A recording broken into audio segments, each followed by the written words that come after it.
El enemigo es el peso. Cuando decimos esta frase se nos viene a la cabeza Colin Chapman y su fábrica de deportivos Lotus. Pero hubo otra marca nacida en los años 50 que cumplía los mismos valores. Una marca creada, como no, por un visionario de los negocios y amante de la competición. Bienvenidos a la historia de Alpine. Y como suele pasar, el creador de una marca de coches suele ser un visionario. Pero en este caso se puede decir que la necesidad agudizó el ingenio. Jean Redeler fue el fundador de Alpine. Se puede decir que sus comienzos fueron relativamente sencillos. Su padre era propietario de un taller de Renault en Dieppe, lo que hizo que Jean Redeler, una vez terminó sus estudios, entrara directamente en la empresa de su padre, convirtiéndose rápidamente en el director de la misma. Jean Redeler siempre dio mucha importancia a la competición, es más, era una de sus grandes pasiones. En el año 1950 debutaría en los rallies con el Renault 4. Él consideraba que la ligereza de este Renault podría paliar en parte su déficit de potencia. En los Alpes, Jean Redeler lograría sus mejores resultados en los rallies, por lo tanto quedaba claro para él que la nueva marca que estaba a punto de fundar tendría que hacer honor a sus éxitos en aquellos rallies alpinos. En el año 1955 nacería Alpine. En el año 1955, sobre la base de un Renault 4, la nueva empresa Alpine crearía el A106. Con una carrocería de fibra de vidrio diseñada por Giovanni Michelotti, el nuevo Alpine A106 tenía personalidad propia, con 500 kg de peso, el motor situado en la zona posterior y, como no, propulsión trasera. De esta manera este ligero deportivo hacía valer su bajo peso para ser un coche digno de los más revirados rallies alpinos. Esta primera versión ya contaba con una gama muy bien escalonada, con 4 motores y 2 cajas de cambios de 3 y 5 relaciones.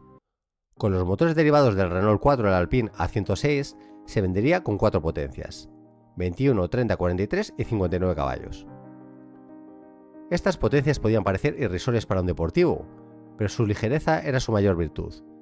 Para ponerlo en situación, con el motor de 43 caballos, el Alpine lograba una velocidad punta de 153 km/h, algo al alcance de muy pocos coches en la década de los 50.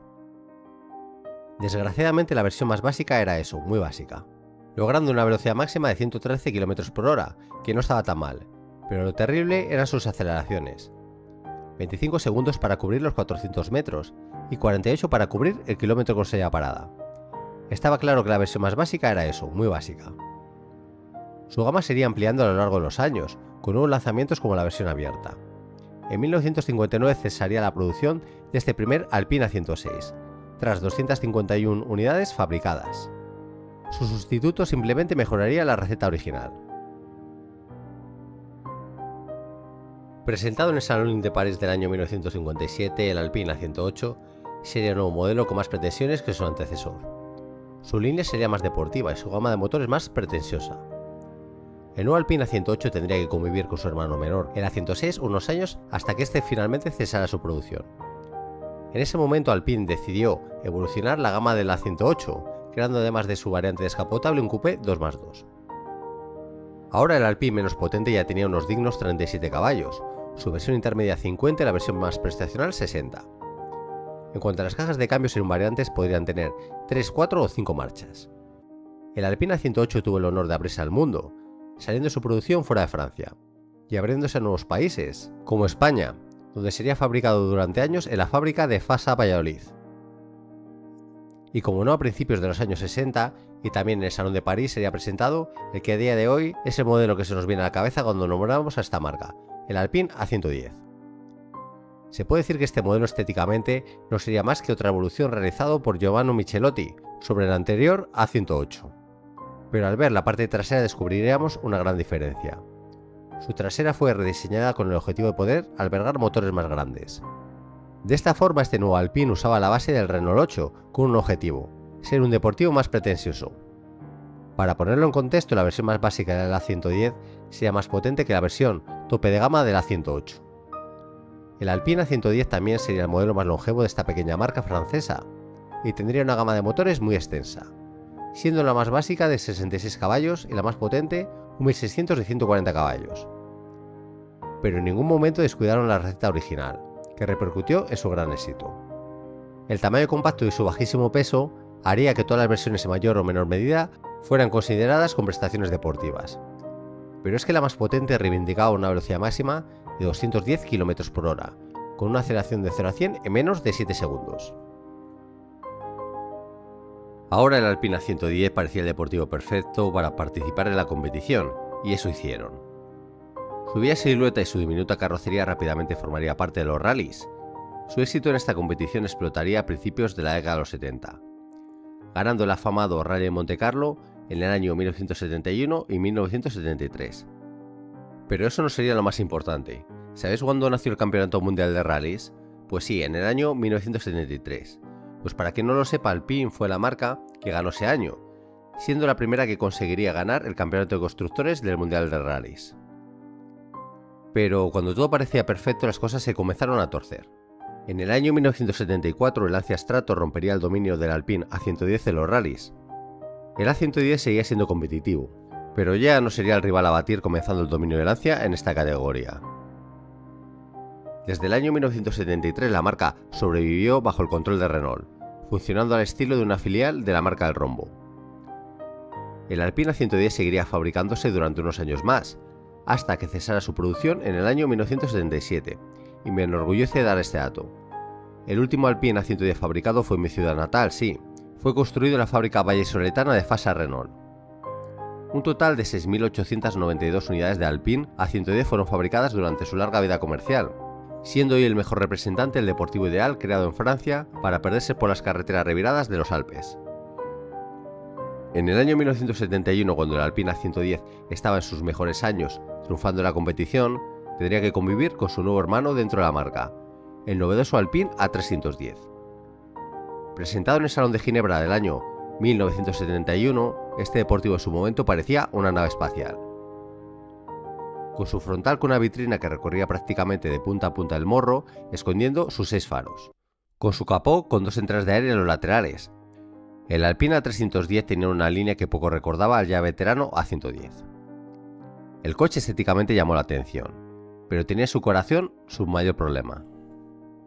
Su mecánica era menos potente que la versión tope de gama del Alpine A110, a lo que había que sumar su mayor peso.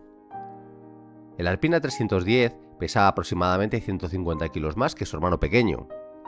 Con 125 caballos y 840 kilos de peso, el A310 ya no seguía la receta ideal tomada por el Alpine A110. Era un coche más usable al ser algo más grande, sobre todo en longitud, porque su altura de apenas 1,15 metros seguía siendo un problema para los más altos. Pero lo más importante, la seña de identidad que tenía la marca se perdió. Conseguir la mayor ligereza con una carrocería minúscula ya no eran atributos de los que podía presumir el A310.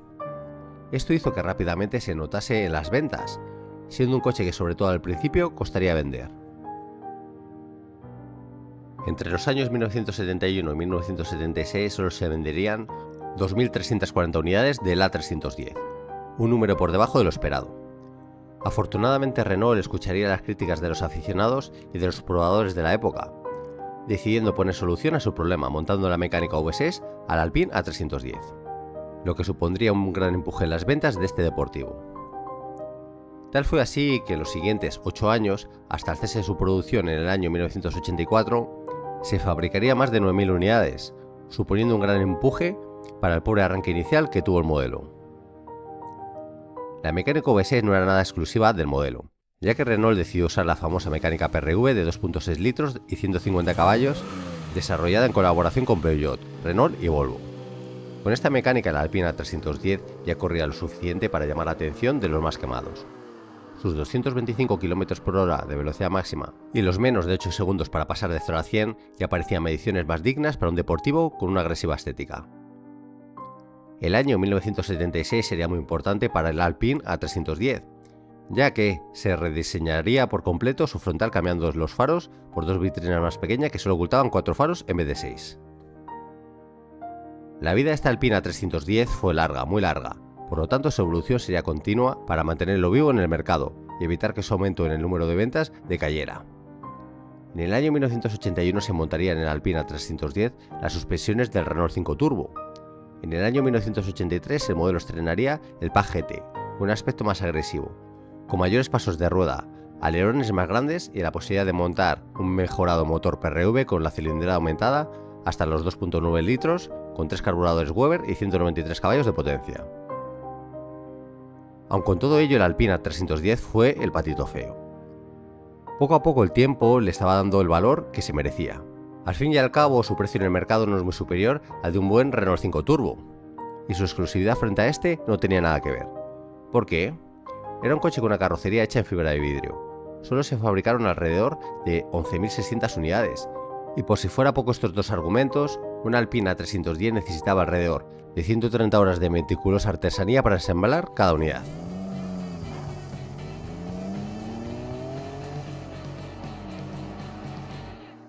En el año 1984 vendría el sustituto del A310, y por primera vez un modelo de la Alpine encabezaría con la A su nombre.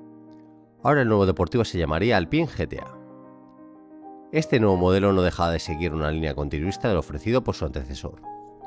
Su carrocería seguía siendo de fibra de vidrio, pero para la ocasión, en vez de estar hecha en un solo conjunto, se haría con paneles individuales, para disminuir de esta forma el tiempo de fabricación y facilitar las reparaciones en un futuro. Su disposición mecánica seguía siendo la archiconocida de todo atrás, situando en el eje trasero tanto el motor como su caja de cambios. Inicialmente contaría con una versión atmosférica tomando prestado el motor PRV de 2.9 litros del anterior Alpine A310 GT Pack, pero con una potencia suavizada a solo 160 caballos. Rápidamente Renault se daría cuenta que en los 80 el turbo estaba de moda, naciendo la versión que hizo que a este nuevo Alpine se le tomara en serio. El Alpine GTA V6 Turbo montaba para la ocasión el motor turbo heredado de la berlina del Renault 25, evolucionando su motor hasta ofrecer los 200 caballos y un par motor de 285 Nm. Ahora este nuevo Alpine tenía un carácter que le permitía medirse con los más grandes. Sus 250 km/h de velocidad máxima y los 7 segundos que tardaba para pasar de 0 a 100 le permitía quedarse cerca de las prestaciones ofrecidas por todo un Porsche 911. Eso sí, su precio también iba acorde a sus prestaciones, costando más de 6 millones de pesetas en España. Por lo tanto, es fácil comprender que puestos a gastarse ese dinero, muchos optaran por comprarse un Porsche. Al fin y al cabo, en el frontal de esta Alpine lucía el rombo de Renault, algo que la mayoría tiraba para atrás a la hora de plantearse su compra. Para mejorar las ventas y aumentar el interés por el modelo, el Alpine GTA contaría con versiones especiales, como la GTA 1000 milles, lanzada en 1989 y limitada a 100 unidades, y la posterior GTA Le Mans, lanzada en el año 1991 y limitada a 325 ejemplares. Aún así, durante sus 6 años de comercialización, se venderían un total de 6.642 unidades, muchas menos de las más de 11.000 del A310 que se vendieron, pero claro, en este caso su vida comercial también sería mucho más corta. En el año 1991 saldría un nuevo Renault Alpine llamado A610. Para la ocasión, la A de nuevo precedería el nombre del nuevo modelo, en el cual la receta seguiría siendo continuista. Presentado en el Salón de Ginebra del año 1991, podía parecer que su estética era lo suficientemente diferente al anterior GTA, pero si analizamos el trasfondo veremos que tenía truco. A principios de los años 90 Renault sabía que invertir una cantidad ingente de dinero en el desarrollo de un coche cuyas ventas serían testimoniales sería tirar el dinero. Por lo tanto, usarían una receta segura: mejorar lo presente dotando al nuevo Alpine de más potencia, un mejor comportamiento y adaptando su equipamiento a la nueva década.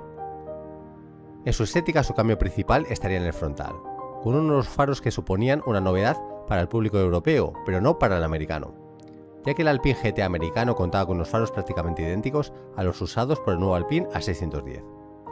Del antiguo Alpine GTA también se adoptaría el mismo lenguaje de diseño de las lunas, ventanas y techo. Bien es cierto que los cambios realizados en su diseño fueron acertados para con poco dotarle una estética noventera. Sus faros heredados del GT americano y sus entradas de aire por delante de las ruedas traseras dotaban al Alpine A610 de una estética más agresiva que su antecesor. Otro objetivo en el desarrollo del Alpine A610 fue mejorar su comportamiento, y para ello sería vital mejorar su desequilibrado reparto de pesos. Y otra vez rescatando componentes del antiguo Alpine GTA americano, darían con la tecla. En el año 1986 tuvieron que desarrollar un chasis específico para los Alpine GTA vendidos en Norteamérica, para poder superar los test de impacto. Este chasis tenía una mayor rigidez torsional y una mayor resistencia en caso de choque frontal. Por lo tanto, Alpine, abriendo el baúl de los recuerdos, echaron mano a este viejo chasis realizando las modificaciones oportunas para adaptarlo al nuevo modelo. Esto, unido a que algunos elementos se pasaron al cofre delantero para favorecer el reparto de pesos, como la rueda de repuesto, la batería y la bomba de ABS, lograron mejorar el reparto de pesos, logrando un 43% delante y un 57% detrás. Su concepción mecánica seguía inalterable, motor situado en la zona trasera y paneles de la carrocería, donde se utilizaban materiales como poliéster, poliuretano y fibra de vidrio. Su motor PRV de 3 litros contaba con un solo árbol de levas, 12 válvulas y turbocompresor T3 tarado a 0,76 bares. Ahora el corazón del Alpine era una bomba de 250 caballos, que gracias a su caja de cambios manual de 5 relaciones, lo lanzaban hasta los 265 km por hora. El problema de esta Alpine seguía siendo el mismo, su precio. Un precio que para ser un coche que se compraba en una concesionaria de Renault parecía elevado. En el año 91 en España costaba 8.450.000 pesetas. Para hacernos una idea de su precio, un Porsche 911 no era mucho más caro, costando 10.600.000 pesetas. El Alpine A610 era un deportivo 2+2 plazas muy exclusivo, pero con un precio tan elevado que pocos están dispuestos a hacer tal desembolso. Para ponerlo en contexto, el segundo coche más caro que se podía comprar en un concesionario de Renault a principios de los 90 era un Renault 25 V6 Turbo Bacara, que costaba 6.800.000 pesetas. Este hecho, y que en los 90 llegaron una nueva oleada de rivales japoneses con un precio similar, obligó a la muerte prematura del Alpine A610, cesando su producción en el año 1995 tras fabricar solo 818 unidades. Tras su muerte, la planta de fabricación se utilizaría para construir el novedoso Renault Spider, otra rareza cuyas ventas también serían prácticamente testimoniales. Lo más sorprendente de Alpine es saber que una marca que solo fabricó alrededor de 30.000 unidades se recuerde con tanto cariño y tenga tanta historia. Una marca que cualquier apasionado del automóvil recuerda con una sonrisa y añoranza. Tal es así que Alpine presentaría en el Salón de Ginebra del año 2017 su nuevo Alpine A110, donde sus valores principales seguirían inalterados: bajo peso, un tamaño compacto y un motor turbo de 252 caballos de potencia. Tanto han querido mantener sus orígenes que este nuevo Alpine A110 se fabrica en la planta de Dieppe, en Francia, que es donde comenzaría todo en la década de los 50. Este Alpine A110 es una perfecta recreación del original en su diseño y planteamiento. En un mundo donde está de moda recrear diseños pasados, este nuevo Alpine además nos permite volver al pasado, haciéndonos sentir lo que era verdaderamente conducir y formar parte del coche, siendo mucho más que un mero pasajero.